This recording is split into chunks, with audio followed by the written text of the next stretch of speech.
What kind of coffee was served on the Titanic? Oh, this can't be good.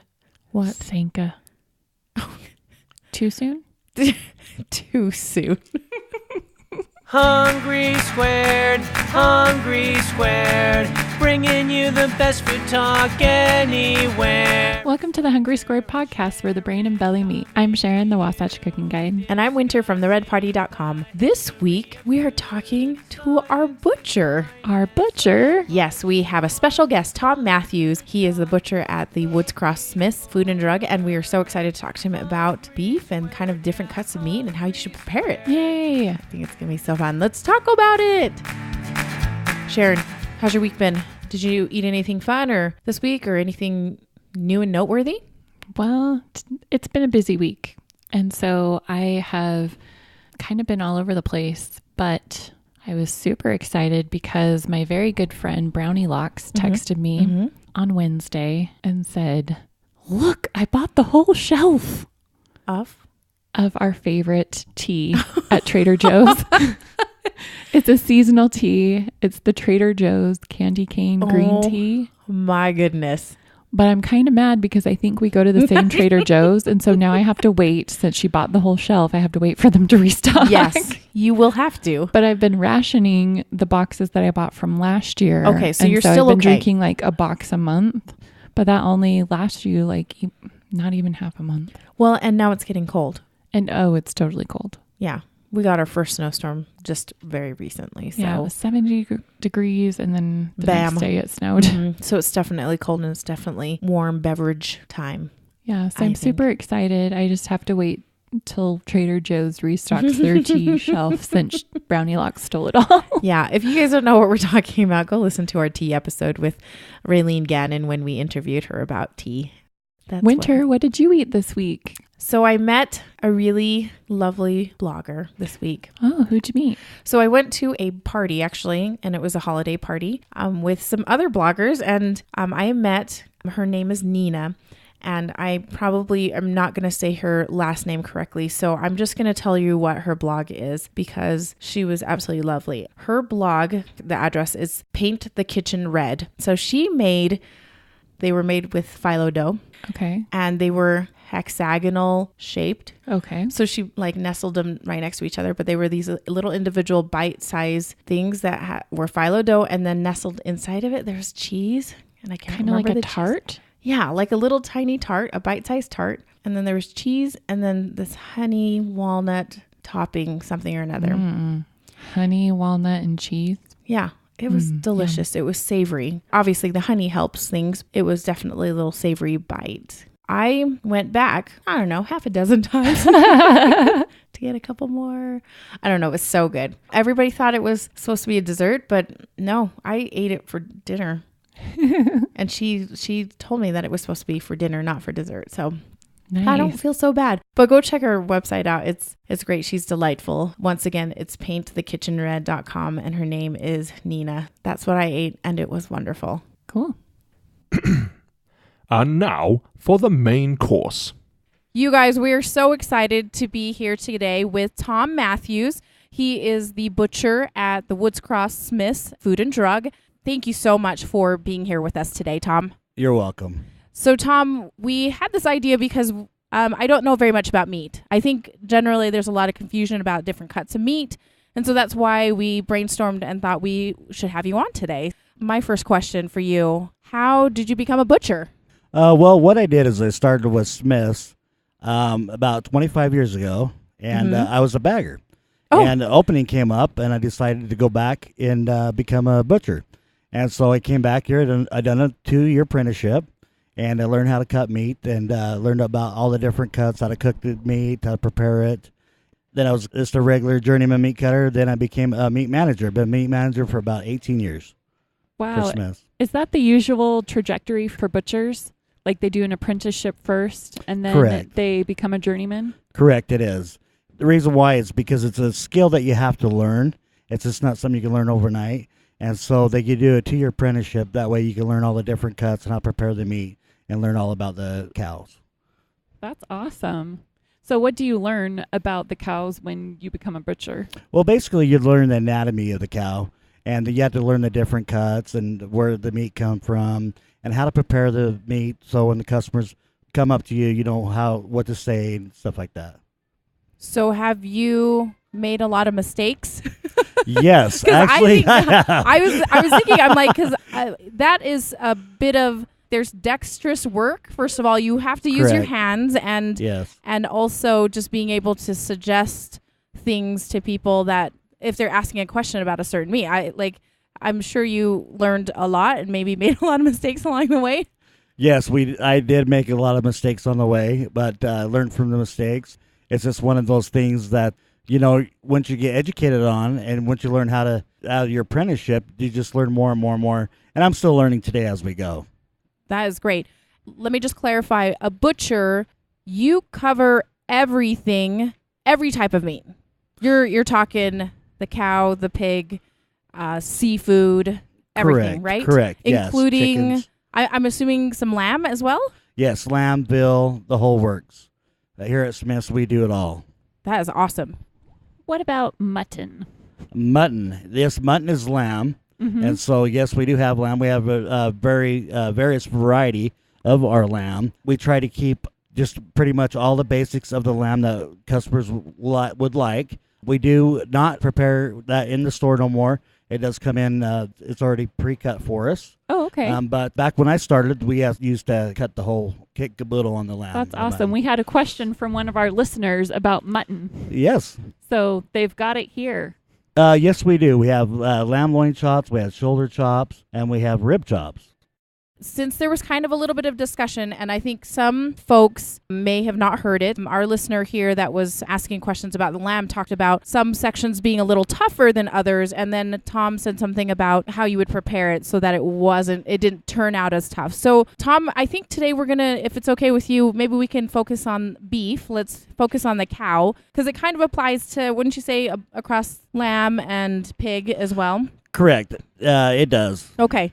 Can we go through some of the different cuts of meat and what it kind of looks like, where it's located on the cow, and then also how you would prepare it properly so that it turned out the way you want it to turn out? Sure, let's do that. Okay, what should we start with first? How about the chuck? What is the chuck? Because whenever people say the chuck roast or whatever, I'm like, I don't know what that is. I don't know where it comes from. How do I prepare it so that it's right? The chuck roast is my favorite roast.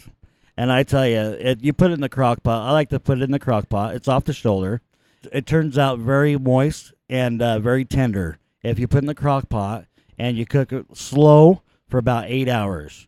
And it depends on what size of chuck roast you get, too.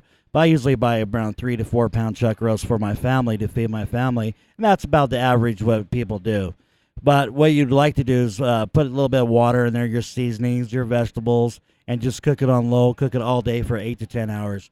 Turns out wonderful, it spreads apart, and it's so flavored. The chuck has a lot of flavor next to the rib roast, I love the rib roast, so you don't like prime rib, right? So, Okay, yeah. yeah, so, a chuck roast is a very good piece of meat and a very popular meat. Is the chuck roast your typical, Sunday roast? It is. Food? The chuck roast is a typical roast because it's affordable, and it's got very good flavor. So if I'm looking to save money at the meat counter, would the chuck roast be the way to go? Yes, it would be the way to go. Okay. And because you are slow roasting, I'm assuming there's not as much fat in it. Is that correct? Actually, there is fat. There is fat? There Okay. is fat in it. On the chuck roast, we got also the cross rib roast, which is leaner, and it does turn out tender. And we'd like to put that in the pot roast as baking it. And so you can bake that, put in a bag, a roasting bag. You put it in a pan, oven roast it is a good way for the cross rib, and it's leaner. But on the chuck side, on the shoulder, I like to use it because it's got a little bit of fat in there, and so it makes it more tender in flavor. Right. The flavor is where it's at for me. Yeah, so that's your go-to. You're right. Is there another roast or another cut of beef that you would put into the crock pot? Do kind of that slow and low for 8 hours? Yes, the sirloin tip. The sirloin tip, okay. Which is off the round, is an awesome roast. It turns out very tender. It's lean. It's a real lean roast. It's leaner than the chuck. Great flavor. You put your vegetables, your seasonings, and stuff like that. So is there, because it is a little leaner then, so I guess maybe let's back up a little bit. So if I'm looking for it in the grocery store, then I look specifically for the loin tip? Yeah, sirloin tip roast. Sirloin tip, okay. Correct. And where is the sirloin tip on the cow? The sirloin tip roast is located next to the top round. Okay. And so it's really lean, which is kind of right before the rump. What the rump is on your hind. Yeah. It's lean, but it's not quite as tough.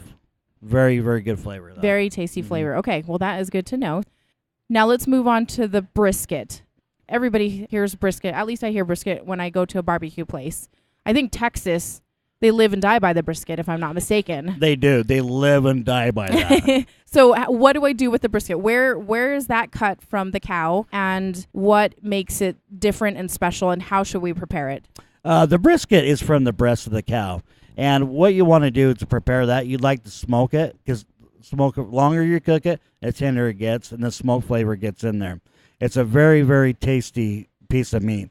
Also, when people grill it, they grill it for a long time. Throw your wood chips on the grill, kind of smoke it that way through the grilling process of it that way. Do they do a slow and low grill? Correct. The slow and low grill is what you like to do with those. Do it too fast, and then what happens, it gets tough.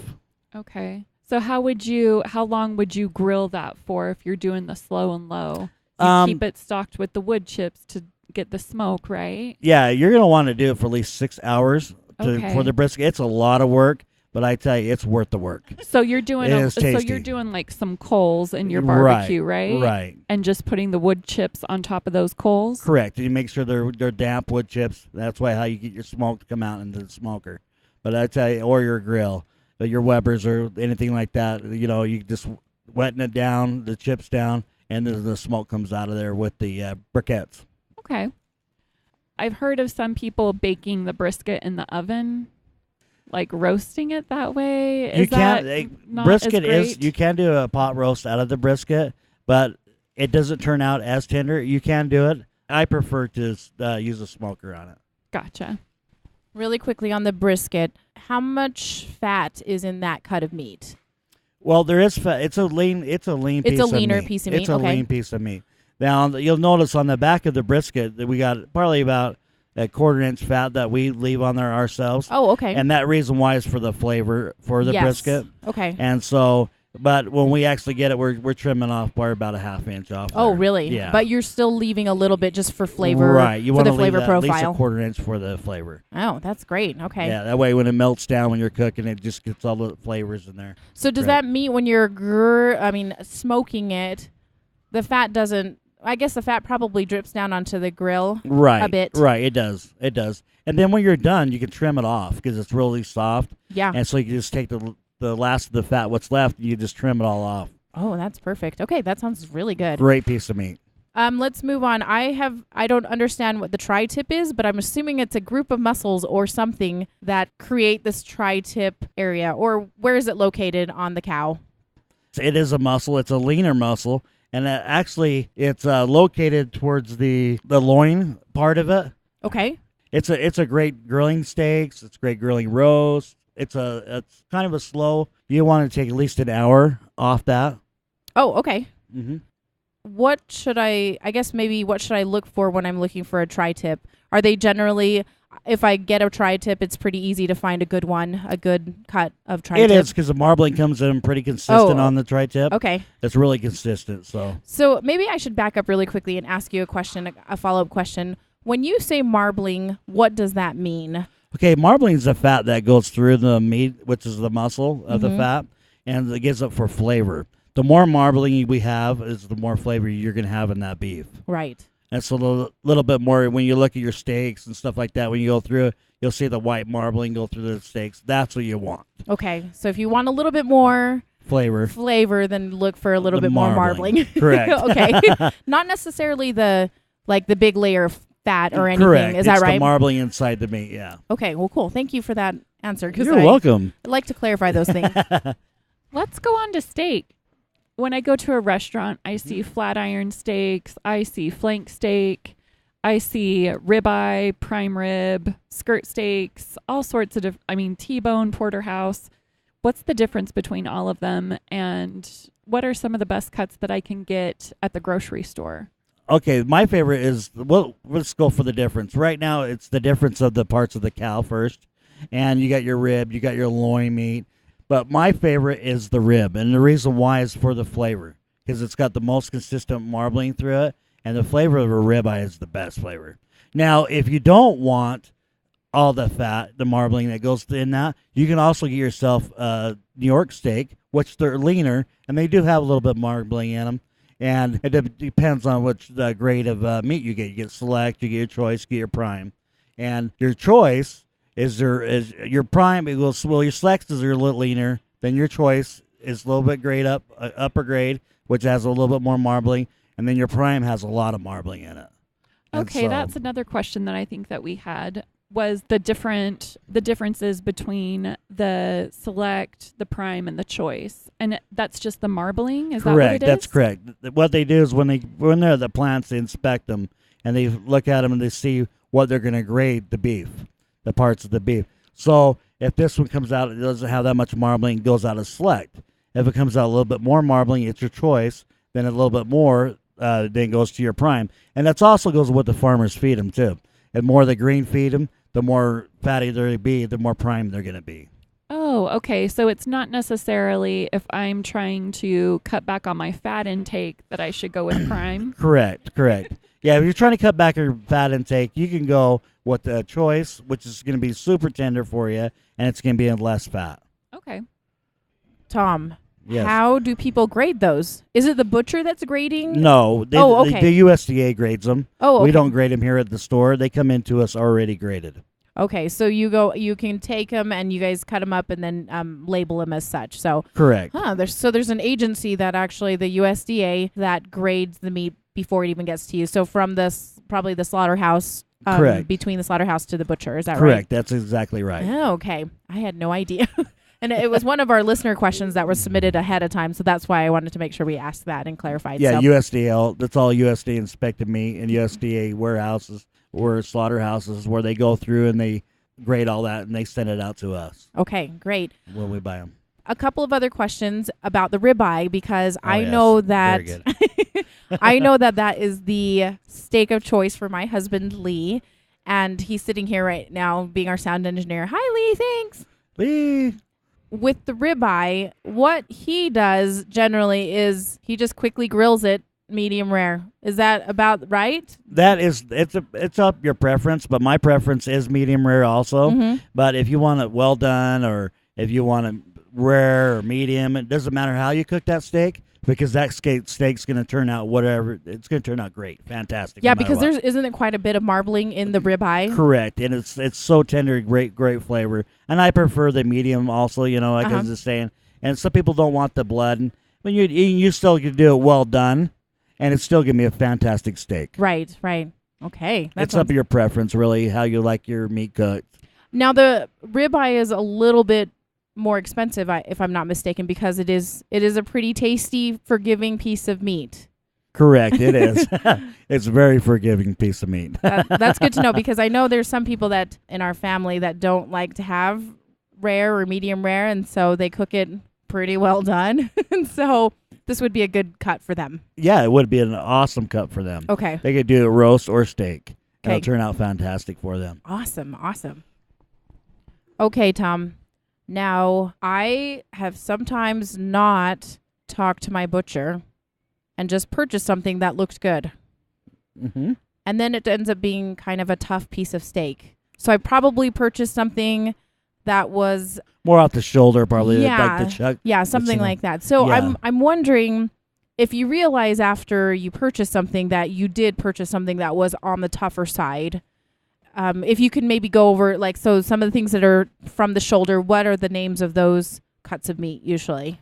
Usually your bottom rounds, your chuck steaks, or your toughest when it comes to steaks. Now you can use those for a braising steak. Okay. Now you can just braise them and they'll turn out okay, you know, and you can save yourself some money on that. But if you take those steaks and overcook them, well done, they will not turn out the way you want. Yeah. No, they will be tough. Yes. Those are more of a braising steak. So would you ever recommend then marinating something like that? Because marinades can also help soften things up before you put them Correct, on the grill yes. or start braising them. Is that right? You're correct, 100% correct.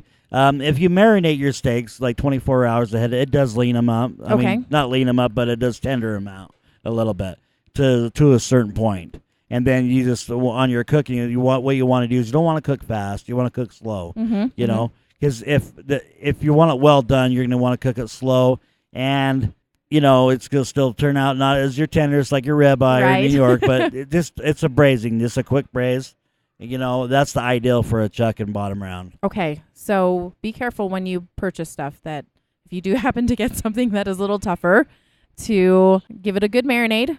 Correct. And then maybe do a little braising versus correct. some of your other... And rubs. You could do like the rubs. I prefer the rubs because they have a little bit more salt in them. The salt breaks down the muscle, which all meat is muscle. Yeah. And so if you do a good rub, I recommend Spadel seasoning. It's a great rub. And you put that on your steak and marinate overnight. The salt in it, you know, will lean up and break down the muscle a little bit. Perfect. So just and really the rub is just put the seasoning on, stick it in the fridge, cover it. Correct. Okay. Yeah, for 24 hours, and that'll make it so it's not so tough. Okay, so using salt, and if you guys listen to our Thanksgiving episode, we talked about doing a dry brine, and that's basically the same idea. I think is the salt will start breaking down some of those fibers and tenderizing it a a little bit. Yeah, correct. Is that about right? 100% right. Okay, yes. Cool. Yay, I got something right. Okay. I had another question from a listener that was submitted earlier, and they wanted to know what silver side is. And I don't know what silver side is, so I hope you can... Yeah, silver side's a good breakfast steak. You take it off the knuckle, which is your sirloin tip. It's a good breakfast, this braising, quick searing steak, basically. Oh, and okay. they're lean. They don't have a lot of marbling in them. Okay, so yeah, perfect for breakfast. Correct. Nothing too rich, but you get a lot of big protein bang. Correct. Okay. We have another listener question, and it's how to use the grain or segmentation to be a better cut of meat. Well, what you want to do is like like your roast, you want to cut cross grain because what happens, you can cut it wrong and turn out like sometimes you'll do a roast, you're like when you cut them, oh, that roast is great. Next time you'll cut it differently. And what you want to do is you want to cut cross grain, and that keeps your roast from being tough. So when you say cross grain, how do we tell? Is it just which way the meat fibers are Correct, going, and correct. then you cut the opposite way, like at a perpendicular angle? Or Exactly. That's what you don't want to do. You want to go by the angle of the grain, and so what happens that this makes it so it's a little bit more tender on your cuts. Okay, because you can just cut through it. Right. Okay. And that's that's another question that customers always come up to have, and it's a good question because when you come to the meat counter, how do I know where the grain is? Well, come in and I'll show you, and that way we can explain it to you because it's kind of hard to explain on the air, but if you can actually see where the grains is, how to cut the grain, it gets the grain, it turns out great. Nice. Okay, I had a couple of last questions, and once again goes back to those tougher pieces of meat because apparently I always get them. If I had a tougher piece of meat, could I use it in like carne asada or like fajitas or something like that? Something that doesn't require too much. I mean, you don't have to chew too much. Correct, you can. So like carne asada, what you want to do is we use a flat meat, and what you want to do is you cut it thin. The thinner you cut it, the more tender it is. Okay. So and with your marinades. And so, like, if you want to do like more of a citrusy marinade, and if you do a citrusy marinade, what it does, it breaks down the muscle, the meat. Awesome. And you are cutting it after you cook or before you cook? No, we cut it thin before you cook. We cook it and then we marinate it. Oh. We actually do that all for you here at the store. Really? Yes. Oh. Once again, I need to start talking to my butcher a little bit more, Tom. Okay, so another couple of questions, and then maybe we'll open up to any other audience questions that we may have. So what are some of the questions that you get from your customers? I'm curious because there probably are general questions that you get from everybody. We do. The most question we get is on the grades of meat. Okay. Yeah, on the grades of meat, like your select, your choice, and your prime. That's most of the questions we get because the price goes up. Well, and the price goes up because they grain feed them. They put more time in them. And that's the most questions I also get. And then how to prepare a lot of roast. A lot of roasts we get a lot of questions on because we get customers that come in. They say, oh, hey, how do I cook this? I cooked this way. I cooked it that way. It didn't turn out that way. Oh. And so that's the most requests we get. Okay, that's good to know. So if you have a question, go talk to your butcher because he can troubleshoot for you on those roasts. Yes. It sounds like the roasts are the one that everybody asks about. It is. But it's probably because it's like Sunday dinner type things, right? Right, correct. That's cool. So, Yep. Okay. Let me see. Is there any other questions from the audience? Oh, we have more lamb questions. Hold on a second. All right, here we go. I'm going to put the listener up to the microphone so he can ask his question directly. Okay. So what's the best lamb cut for crock pot? For crock pot, I like the lamb leg. The lamb leg's a good one. Now, is this a BLT leg or a bone-in leg? It's a bone-in. The bone-in gives it more flavor. You can take the bone-in out, but the bone-in I like it for the flavor of the roast. Okay. Because I had a BLT, which is no bone in the Right. leg, and that was superb. Yeah, you can cook them either way. You can take the bone in or the bone out. It depends on your preference. But when you get a bone out, you don't pay for the bone, So it's and actually the ones we carry are semi-boneless, so just very little big bone in them. Okay, so what's the most expensive lamb cut you're selling? Most expensive we cut is our lamb loin chops. That's the most expensive. What's your favorite? Lamb loin chops. It is, especially if you get like a mint jelly. I like to cook them with the mint jelly. It turns out wonderful. Yeah, that would be good. Yeah. Okay, very good. Thanks. You're welcome. Thank you. Thank you so much. Follow-up question on that lamb loin. Then you would put that in the oven, right? You would dry rub that and then put that in? Sear it. You want to sear it? Sear it? Okay. Sear it. You want to sear the lamb loins. Okay, that's good to know. And then when you said something about the bone in a crock pot. Yeah, you can tell I use a crock pot. I was about to say, how big is your crock pot? I love crock pot because when I go to work, I come home, the dinner's done. I know, that's the best way to go. But, the oven's great too on lamb legs. It depends on what your preference is. When I do in the oven, I always use the roasting bags. Seems like I can't mess them up that way. It's what your preference is on how do you prefer on the lamb legs. Okay, I think that's all the questions that I had, and I think Sharon had, and I think we actually answered almost all of our listener questions. We want to thank Tom again for his time. We know he's busy, so we thank you again immensely for the time that you've taken today. We really, really appreciate it. Well, I want to thank you guys for coming out Tom. here. Come on out and say hi to me, and I want to say thank you guys for doing this for us. Different experience for me. It's been a pleasure. And moral of the story, go talk to your butcher, regardless of where you're at, our nationwide listeners. You need to go to your meat department more often and talk to your butcher. Thanks again, Tom. Have a good one. Thank you so much. Okay. Appreciate it. Our podcast today is sponsored by our awesome and food-loving sponsor, Smith's Food and Drug. Woohoo! And their click list service. Oh, man. Do you guys know what that is? It's so fun.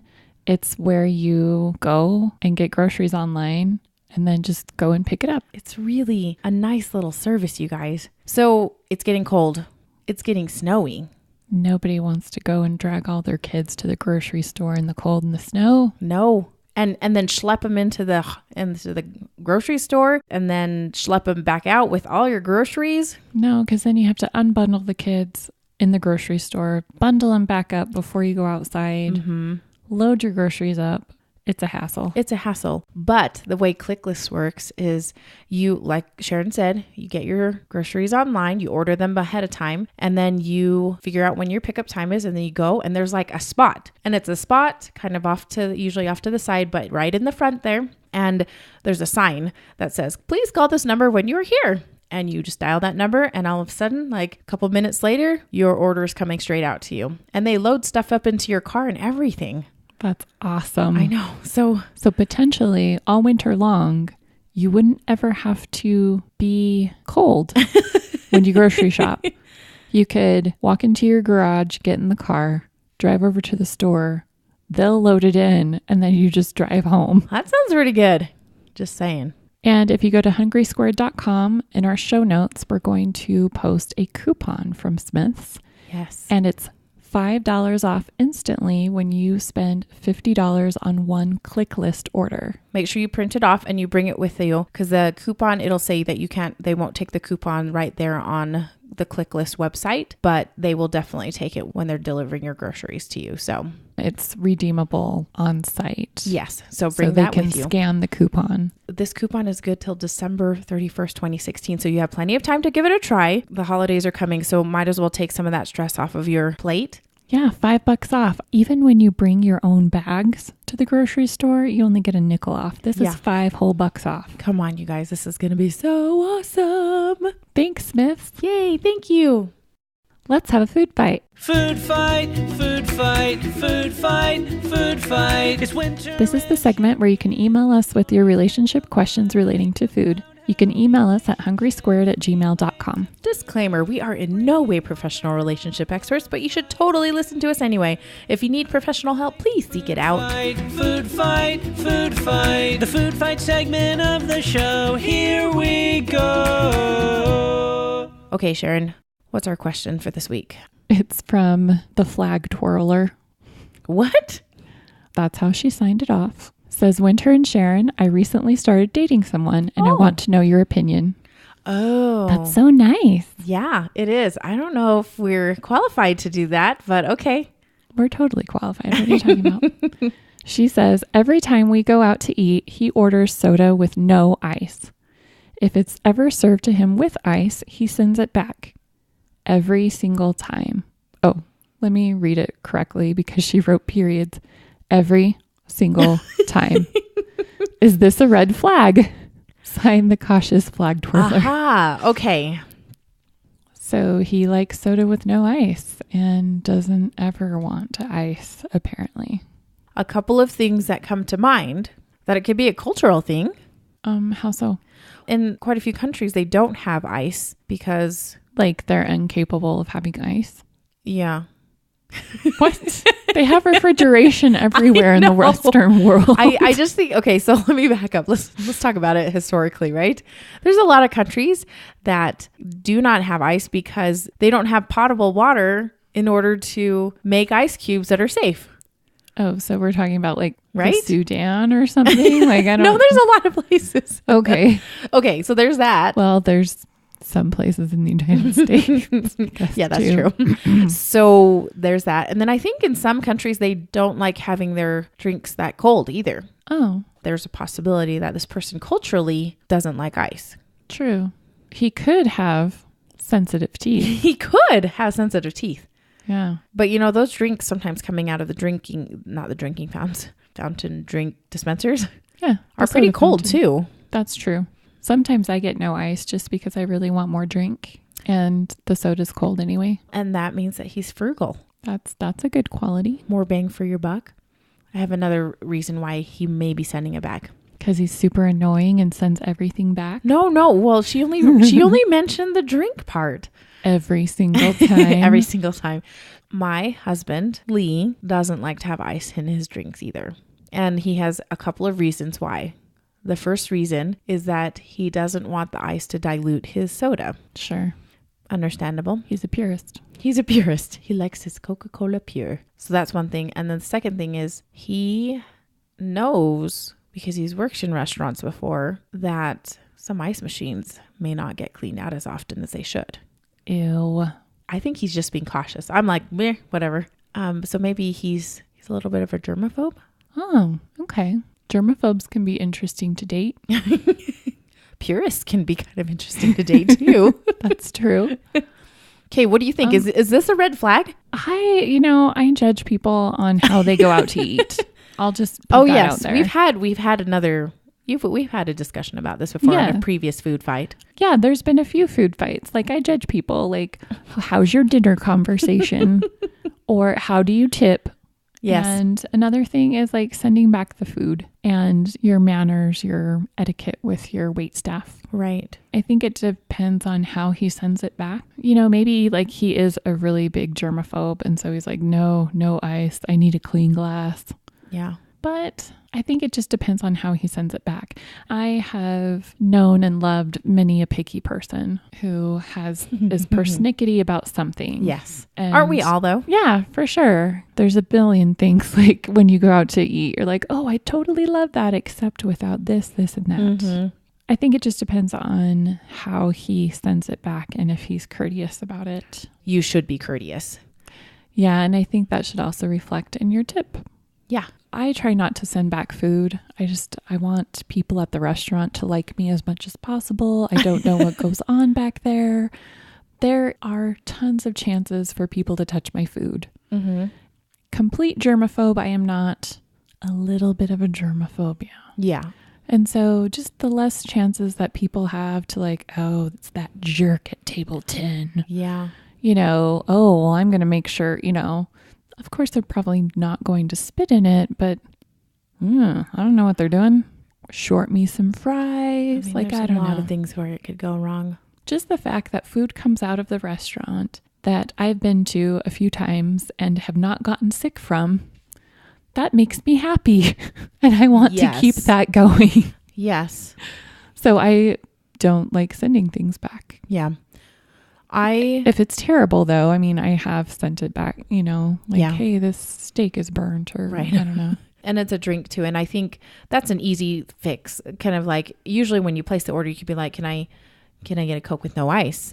Yeah. And if they don't get it right, then I think they realize, oh gosh, I'm so sorry. And they are very good about changing that out. So, and it's usually only once that they mess up. And then they're like, oh yeah, he's the guy with no ice. Yeah.